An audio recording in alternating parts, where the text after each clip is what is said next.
plusieurs encore incertitudes, surtout au niveau quelle va être la réponse du Canada, quel va être l'impact aussi sur le taux de change au niveau aussi de la demande mondiale. Donc, il y a plusieurs facteurs qui restent encore incertains. We should not be taking this lying down. We're going to have to respond. Our members understand that, even though they're going to be hurt.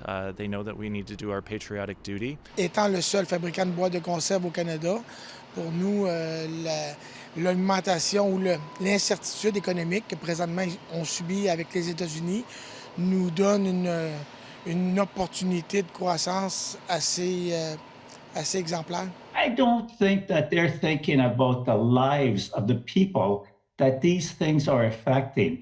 L'impact d'un tarif possible serait peut-être de reporter le développement du marché américain.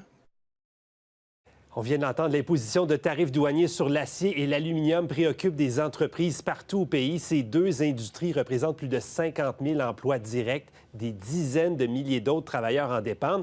En ce moment, Justin Trudeau est en France pour renforcer les relations du Canada avec l'Europe, tandis que les premiers ministres des provinces, eux, sont à Washington pour faire pression directement auprès des acteurs économiques américains. Et lui, il est sur notre plateau, le ministre des Sciences, de l'Innovation et de l'Industrie, François-Philippe Champagne. Bonsoir, M. Champagne. Bonsoir, plaisir d'être avec vous. Plaisir de vous recevoir. Votre réaction à ces tarifs imposés hier, est-ce que c'est une surprise? Ben, c'était une surprise pour nous, mais je vous dirais encore plus préoccupant, c'était une surprise pour les grands de l'acier aux États-Unis. Moi, j'étais en contact avec des PDG américains et même dans l'après-midi, j'ai dit, avez-vous eu vent d'eux? On me disait, Monsieur le ministre, nous, on ne sait pas encore. Alors, évidemment, ça crée un onde de choc. Vous savez, juste avant que j'arrive en onde avec vous, le PDG de Ford, alors le grand patron de Ford disait, écoutez, ça va amener le chaos et des coûts supplémentaires. C'est des mots forts, hein? Quand on dit que le PDG de Ford dit ça va amener un chaos à travers nos chaînes d'approvisionnement, ça va augmenter le coût des véhicules, les coûts de production, ça va affecter nos travailleurs, notre industrie, les consommateurs. C'est pour dire à quel point... Moi, je dis, la semaine dernière, j'étais à Washington et ce que je sentais, c'est que le ton avait changé d'une certaine façon.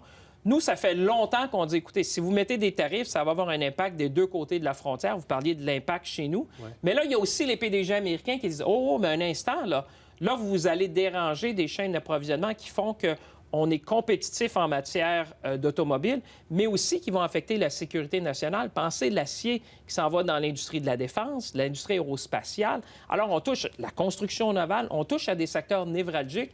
Et ça, bien, il en va de la compétitivité de l'Amérique et certainement des États-Unis. Mais est-ce que ce mot-là se rend aux oreilles de M. Trump? On se disait la semaine dernière, on est correct, là, on a une petite pause d'un mois sur les tarifs sur tous les produits. On se disait que peut-être que la vague allait passer, mais là, on revient à la charge. Pensez-vous que les pressions du Canada donnent quelque chose? Moi, je pense que oui. Vous avez mentionné les premiers ministres, plusieurs premiers ministres provinciaux sont à Washington. C'est une bonne chose.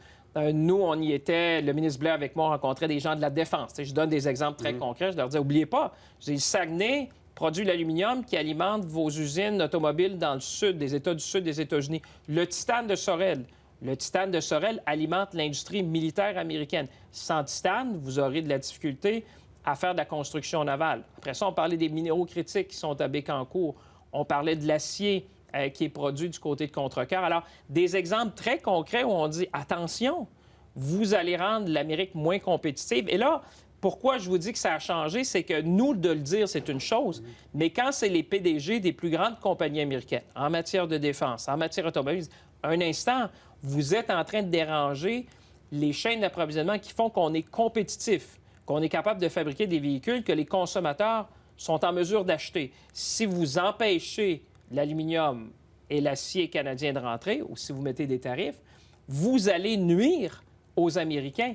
Et c'est là le discours que je vous dirais qui est un peu en train de changer. C'est que nous, on le répétait depuis des mois, mais là, quand j'entends comme le grand patron de Ford qui s'exprime comme ça, ouvertement, parce que souvent, on nous le disait à nous, plus en sourdine, mais là, des gens qui sortent en disant, écoutez, c'est deux mots forts, là, chaos et coût, venant d'un grand PDG américain, ça en dit long sur l'état d'esprit des gens qui comprennent l'intégration de nos chaînes d'approvisionnement. Est-ce que ça vous donne de l'espoir? Savez-vous espoir que ces tarifs-là, le 12 mars, on va pouvoir les éviter et peut-être des tarifs sur tout le reste le 4 mars? Bien, je me dis, plus il y a de voix qui vont s'élever en disant, attention, vous allez affecter les chaînes d'approvisionnement, vous allez affecter l'industrie américaine, vous allez affecter les travailleurs américains, vous allez affecter les consommateurs américains, parce qu'il faut savoir que de leur côté, vous savez, ce qui compte, c'est est-ce que ça va impacter les Américains? Puis entre le discours du président et la réalité sur le terrain, vous savez, quand on me dit on peut déplacer ces usines-là, bien, la réalité, c'est non. Je veux dire, ces usines-là sont chez nous pour une raison, parce qu'ils ont l'énergie, parce qu'on a les travailleurs,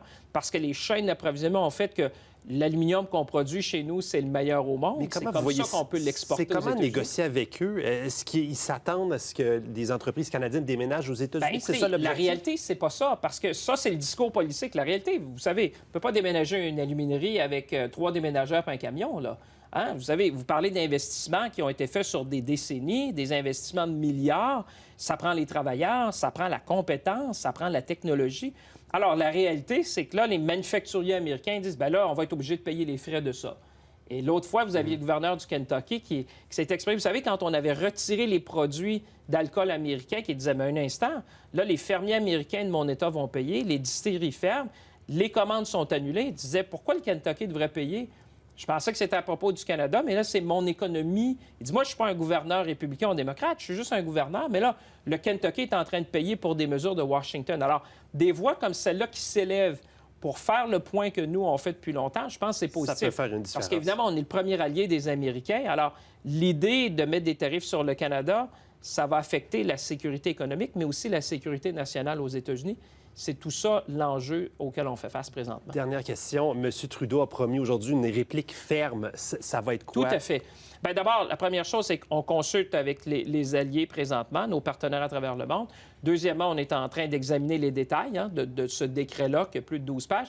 Mais on était clair, il y aura une réponse ciblée, une réponse des sans produits équivoque, américains avec des tarifs. Certainement. Puis la beauté, c'est qu'ils savent qu'on est capable de le faire. On le fait en 2018. Donc, s'il y a une chose qu'ils savent, c'est qu'on est ferme, on est résolu dans notre approche, puis on va être stratégique pour cibler des produits qui auraient un impact, évidemment, chez le consommateur américain. Évidemment, on veut éviter ça. Donc, la première chose pour nous, c'est d'éviter les tarifs.